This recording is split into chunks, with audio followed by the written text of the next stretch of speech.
Hey, what's up, everybody? This video is called No Filter. We're talking about relationships.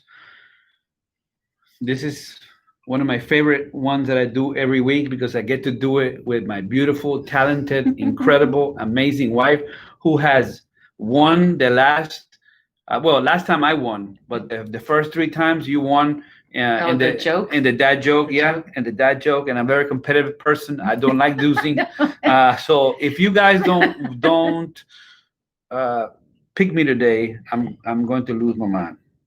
All right. So here's mine. So this is the way we start. We're going to talk about communication Correct. today without losing our mind. I wrote a book several years back. Actually, it's been translated into English and Spanish, but it's only available in Africa in English and everywhere in Spanish. Crazy how that works.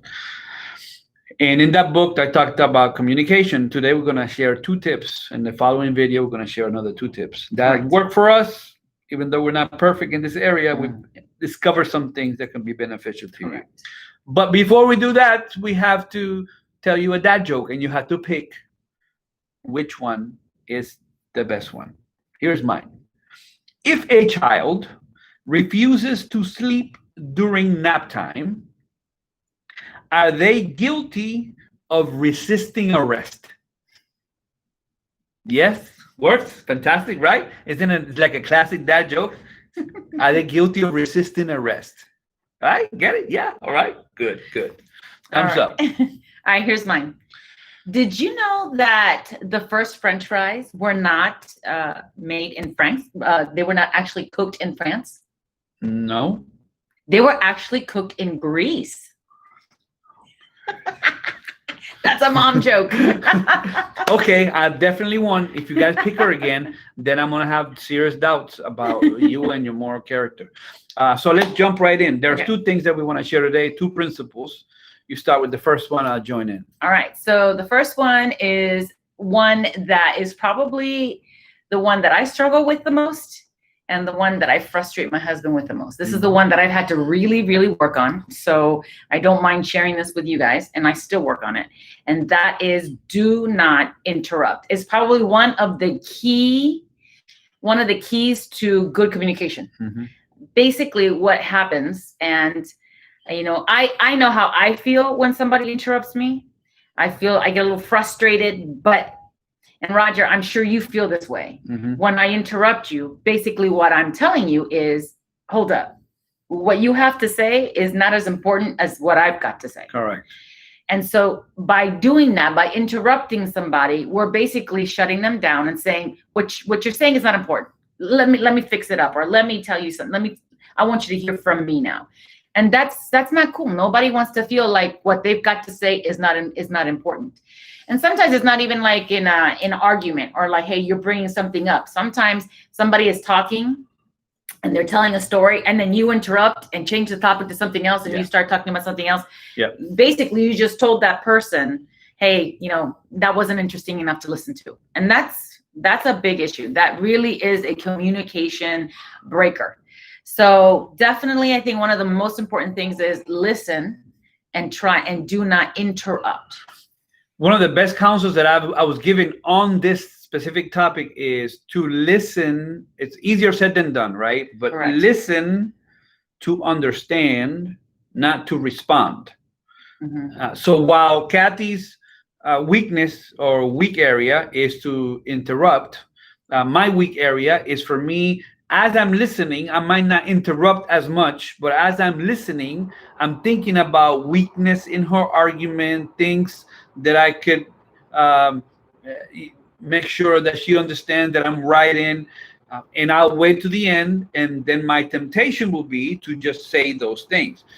So while she needs to improve in interruptions, I need to improve in waiting and trying to understand what are you really trying to tell me. Now, there might be some people right now, I can just hear them, right? I can just hear them, and they're saying, yeah, but what if my spouse is long-winded, right? What can we tell that person? So my spouse is long-winded, just go on and on and on and on and on and on, and they never end.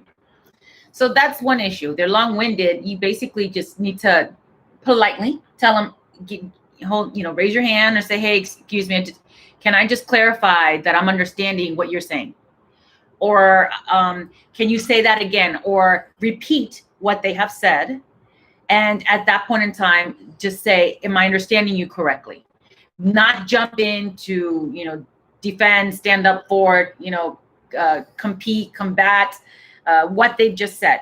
But if you need to interrupt, like my husband said, interrupt to understand. Another thing you can do, and I tend to do this more because I know me. So one of the issues that I have is I forget very quickly. When something comes to my mind, if I don't say it right away, I forget it, which is one of the reasons, not an excuse, but which is one of the reasons why I tend to interrupt more, because it comes to mind. If I don't say it, then I'll forget it.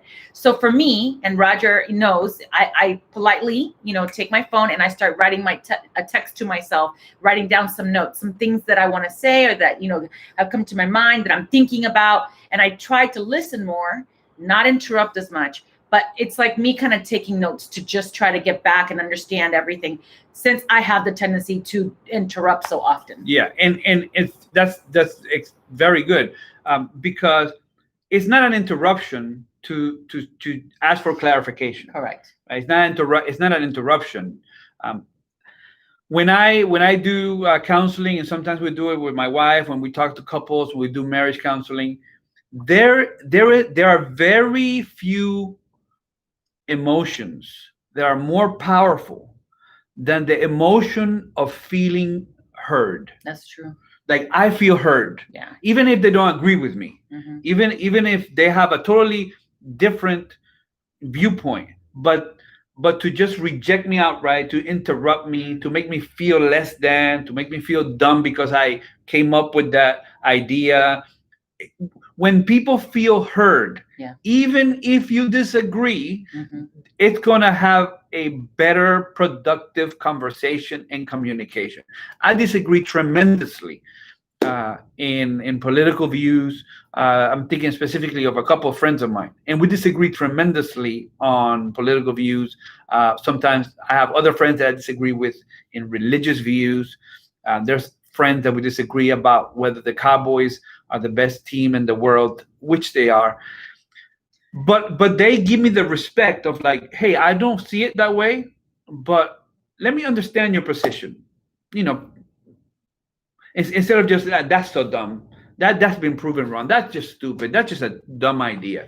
Not a lot of emotions that are stronger and more powerful to build communication than feeling heard. So the question I have for you today, and thank you for the ones that are leaving comments on the chat. The questions that I have for you today is, does your spouse feel heard? That's a good one. Do they feel my spouse hears me? He might not always agree, but he hears me. All right. So what is the second thing? We have 2 today, and the next video we'll have 2 more. So the second point is, try to always speak truth. And one of the best ways you can do that is to make sure you do not exaggerate. So exaggerations, let me give you an example. You always, you never. So just right then and there, that shuts down communication probably like nothing else. The reason why I say that is because at that moment, you stop focusing on what the issue is. Let's say that Roger comes to me and says, you always prepare my meal late. I'm going to get home at 5 o'clock, but it always happens that meal is done, not, you say 5 o'clock and it's 6. Okay. So immediately I don't think about, maybe he's got an agenda. He's got stuff he's got to do, and he's planning it around the schedule. Right. And so if I say 5, it should be 5. That's not what I'm thinking. I mean, you all know right in that moment, that is not what I'm thinking. I'm thinking never. I never have the food ready on time. Oh, really? Well, how about all this week, except for maybe one day, I didn't have the food ready on time. Shift. Exactly. Right then, Shift. We're not talking about the topic. We are talking about the lie, the exaggeration, the accusation. And I become immediately defensive. The other person can become immediately defensive. It builds walls. These words of exaggeration don't help. They actually hurt. What would be some examples? You're never on time. You're always late. You never take care of me. You're always out. I was on the phone. You're always on the phone. You never listen. You never listen. You never pay attention. Mhm. You always forget about us. Those might be coming from a real need. Like some pain, some real hurt. Real hurt. But the moment you use the word you never or you always, that immediately shifts the conversation to now I'm defending myself. Yeah, but don't you remember last week we went out as a family? Correct. Yeah, I know that we went out as a family, but it's very rare that we do it. Well, I thought you said never. So is it rare or is it never? And then we just go at each other's throat because we're concentrating on defending the fact that it's not never and it's not always. It maybe it doesn't happen a lot, but I just want to prove. And then what's going to happen next time that I do? You say, oh, you never spend time with the kids. Next time I spend time with the kids, then I'll say, hey, see, I'm spending time with the kids. See, your mom says I never spend time with the kids. Then you bring the kids into it and you traumatize them for life. So none of this works. So we always want to leave you guys with scripture, because I think that scripture has a lot to say about communication. Pat's going to read a verse, because exaggeration is lie. Correct. It's not the truth, right? So what's the text? Colossians chapter 3, verses 9 and 10 say, do not lie to each other, since you have taken off your old self with its practices and have put on the new self, which is being renewed in knowledge in the image of its creator. And like we mentioned, every time you exaggerate, we are lying. It's very, very, very, very, very, very rare that someone never does something or someone always does something. Now, Of course, if you say like, honey, you always are so loving. That would be awesome. Yeah, that would be good. You know, those words can be used in a positive way. Yeah. Even if, you're they're always not great in bed. It's be great. Roger. It's fantastic. Oh, it's not Friday yet. All right. Okay. So thank you very much for watching. Next week, we're going to talk about instead of saying you always or you never, there's a much better phrase. Oh yeah, we'll talk about that. So the next video, we're gonna just look for it. We try to post something every day from different aspects, but together we do the parenting one and the no filter one. So if you have any suggestions or questions or comments, just leave them there. We really appreciate you sharing the content, subscribing to the channel, letting us know how we're doing. We do this because we are concerned about the disintegration of the family. It's awesome when a family can be together. It's awesome when we build good communication. And whether you have a family now or not, these principles that we just share right now can help you have a better communication with other humans. Correct. These are tips and these are learning points that you can use when you speak with your children, when you speak with family members, when you're speaking with co-workers. So this is something that you can use, across the board, all good communication skills. Thanks for joining us. We'll see you next time for part 2 of communicating.